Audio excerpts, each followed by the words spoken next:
ఈ రెసిపీలో ఇంగ్రీడియంట్స్ మొత్తం కొలవడానికి ఒకటే కప్ని యూస్ చేయాలి. నేను ఇక్కడ గ్లాస్ని యూస్ చేస్తున్నాను. గ్లాస్ కూడా కింద నుండి పైన వరకు సమాంతరంగా ఉన్న గ్లాస్ని మాత్రమే యూస్ చేయాలి. కొన్ని గ్లాసెస్ కింద సన్నగా పైన వెడల్పుగా ఉంటాయి కదా, అలాంటి గ్లాసెస్ వద్దండి. ముందుగా ఒక గ్లాస్ పల్లీలు లో ఫ్లేమ్ మీద ఫ్రై చేసుకోవాలి. సేమ్ అదే గ్లాస్తో ఒక గ్లాస్ సన్ఫ్లవర్ సీడ్స్, తర్వాత 3/4 గ్లాస్ పంకిన్ సీడ్స్, అంటే సగం కన్నా కొంచెం పై వరకు. ఇప్పుడు 1/2 గ్లాస్ ఫ్లాక్స్ సీడ్స్, 1/2 గ్లాస్ తెల్ల నువ్వులు, వీటన్నిటిని లో ఫ్లేమ్ మీద ఫ్రై చేసుకోవాలి.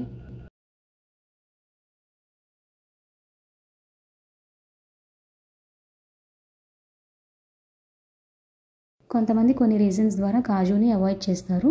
మీకు ఎటువంటి ప్రాబ్లం లేదు, కిడ్స్కి ఇవ్వాలి అని అనుకుంటే మీరు కాజుని 1/2 గ్లాస్ యాడ్ చేసుకోవచ్చు.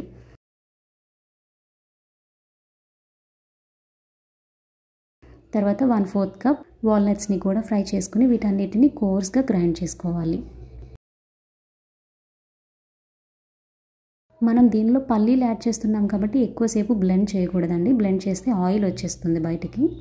తర్వాత సేమ్ అదే గ్లాస్తో 1.5 గ్లాస్ తురిమిన బెల్లం యాడ్ చేసుకుని మరొక్కసారి బ్లెండ్ చేయండి. వీలైతే బెల్లం తురుముతో పాటు 2 యాలకుల్ని యాడ్ చేసి చూడండి. దాని ద్వారా మనం సీడ్స్తో ప్రిపేర్ చేస్తున్నాం కాబట్టి ఒక రకమైన పచ్చివాసన ఉంటుంది, దాన్ని అవాయిడ్ చేయొచ్చు. ఈ వీడియోలో ఉన్న కొలతలతో ఒకసారి ట్రై చేయండి. మీకు ఎటువంటి చేదు టేస్ట్ లేకుండా ఒక స్వీట్ తిన్న సాటిస్ఫాక్షన్తో పిల్లలు కూడా ఇష్టంగా తినే విధంగా ఉంటుంది. మీకు ఈ రెసిపీ నచ్చినట్లయితే వీడియోని లైక్ చేయండి. ఇలాంటి రెసిపీస్ చూడాలంటే మన ఛానల్ని సబ్స్క్రైబ్ చేయండి.